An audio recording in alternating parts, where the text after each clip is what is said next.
Okay, we're going to try this again here. Uh, so this is the midterm. We're going to run through some solutions. So we're at the 0.13, and we have a slope of -2. So there's two ways to do this. You can either just write the equation of your line,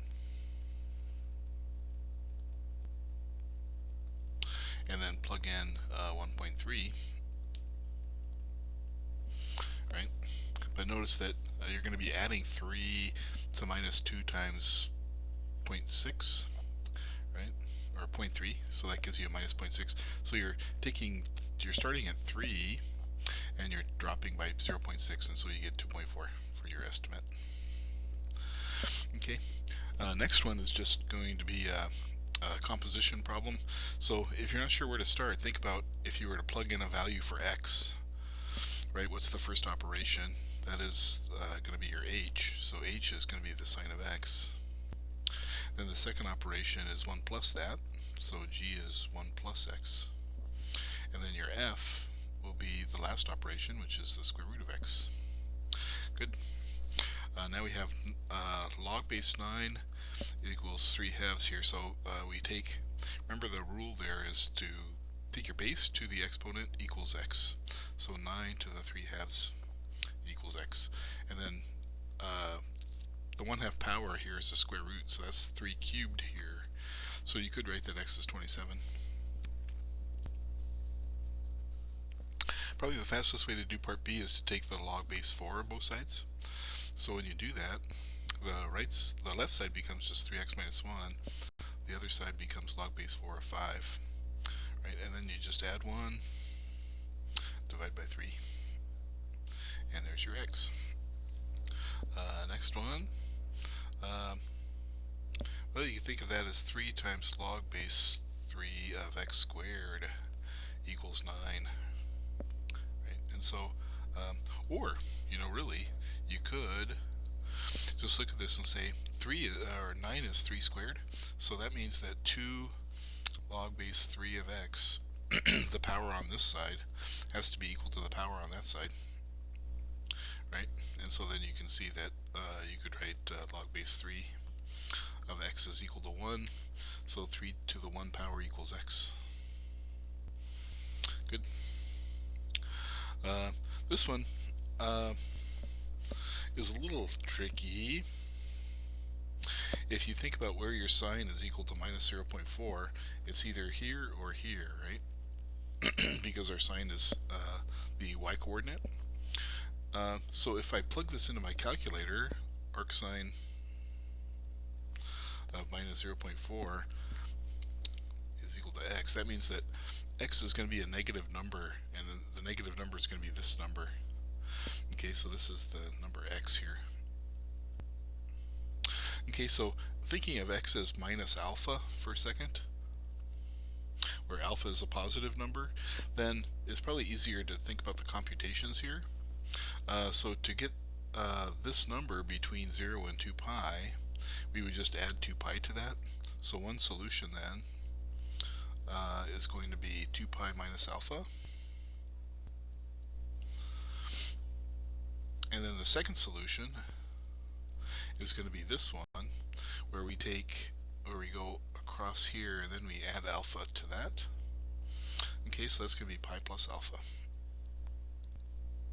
That's why I say it's sometimes easier to deal with it without the negative sign there. Good. Okay, find the limit. Notice that both of these factor, so that's going to be the limit as x approaches 2 of x times x minus 2 divided by x minus 2 times x plus 2. Good, those cancel. And so you're left with 2 divided by 4, so that's 1/2. Okay. Now using the definition of the derivative, that's going to be the limit as h goes to 0 of the square root of 4 plus h minus the square root of 4, but that's equal to 2 divided by h. And so now we're going to multiply the square root of 4 plus h plus 2 over the square root of 4 plus h plus 2. And that's to get rid of these radical signs, right? So when we do that,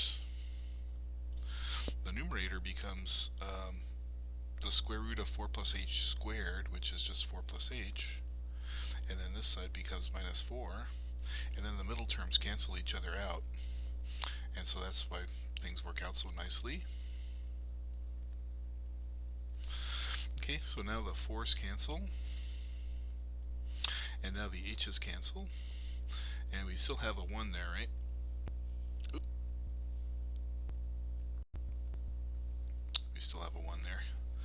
And so now when I plug in h equals 0, I get 1 divided by the square root of 4 plus 2, which is 2 plus 2, which is 4.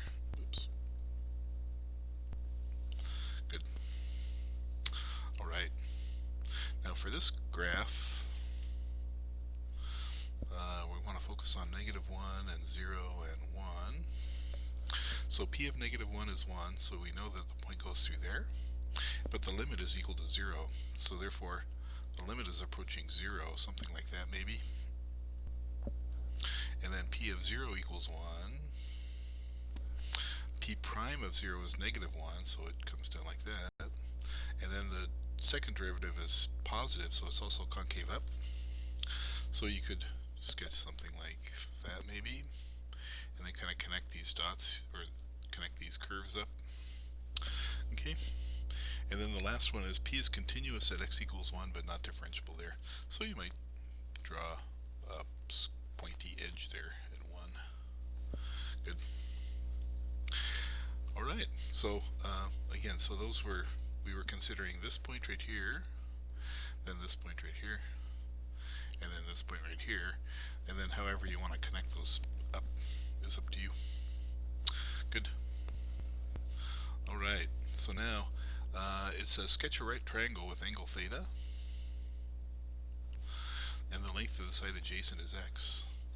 Okay, and the hypotenuse is 1, so therefore the length of the third side is 1 minus x squared, square root of 1 minus x squared. Good. Determine the simplest expression you can for each of the following in terms of x. So cosecant of theta is 1 over the sine of theta. And so the sine of theta is opposite over adjacent, or sorry, opposite over hypotenuse. So that's square root of 1 minus x squared, so that's going to be 1 over the square root 1 minus x squared. Okay, tangent of the arc cosine of x. Let's see, arc cosine, need another c in there.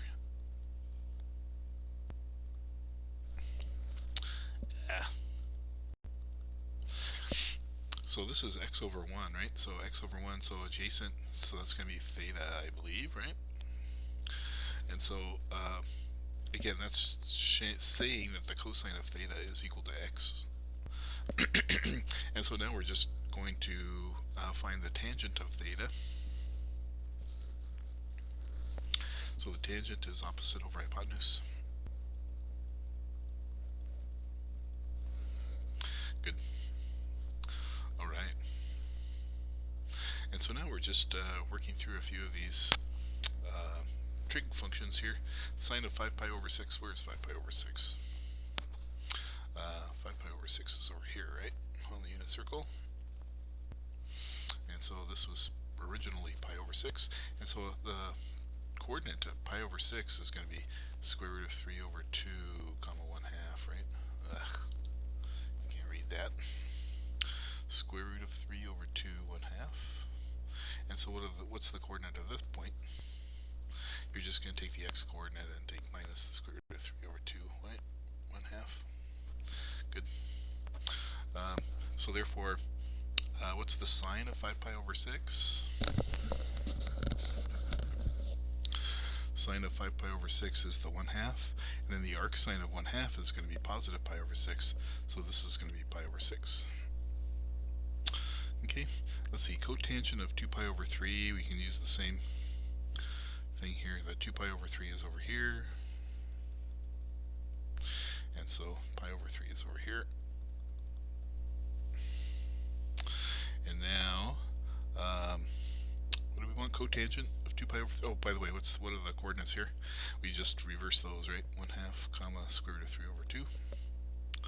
And so we want the cotangent over here, which is going to be negative, right? Negative 1/2 square root of 3 over 2.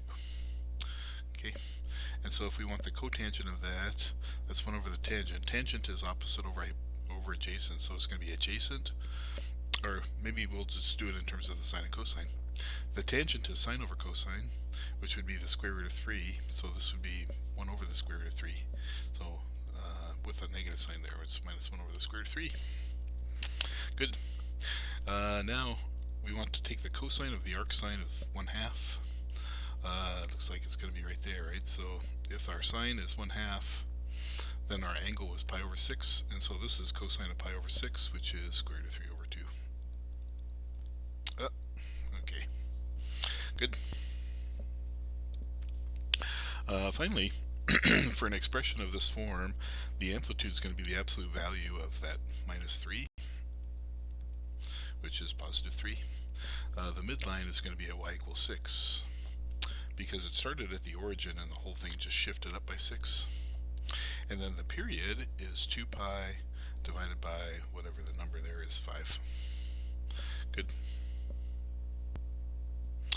Last page. Let's see, find the average rate of change from 0 to 3. That's going to be s of 3 minus s of 0 divided by 3 minus 0. So s of 3 is 0 minus s of 0 is 5 divided by 3, so minus 5/3. Okay, and then the instantaneous velocity at time 2 is going to be the equation, or the slope of the tangent line. And so the slope of this line, so unfortunately this line didn't get, or the grid lines didn't get marked very well in the graph, and so or sorry, on the copies that you have.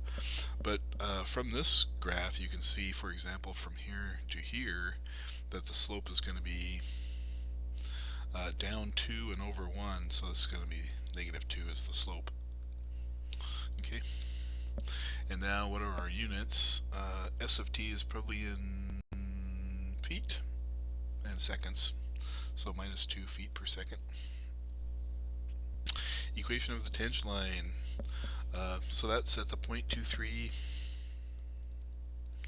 and slope minus 2, so therefore it's y minus 3 is equal to minus 2 times x minus 2. Good. Cup of warm water, 100 degrees, 5 degrees Celsius is our environmental temperature, and so you could write this in one of two ways. You could write it as a times b to the t plus c, or you could write it as y equals e to the kt. Oops, we have a constant in front. A times e to the kt plus c. Either way, but in either case, right, this term in the front is going to go to 0 as t goes to infinity, so that would leave our c value as being the environmental temperature, and so therefore c in both cases is going to be 5. So I'm just going to put a 5 in there for both of those. Okay, next let's solve for the A. The A is going to be solved for using the initial temperature. So let's see, initial temperature is 100 degrees. So if we say 100 degrees is equal to A plus 5, I'm plugging in t equals 0. In both cases then, A is going to be 95, so y equals 95 times b to the t plus 5. Y equals 95 times e to the kt plus 5. Okay, and then finally, 5 minutes later, water is 75 degrees.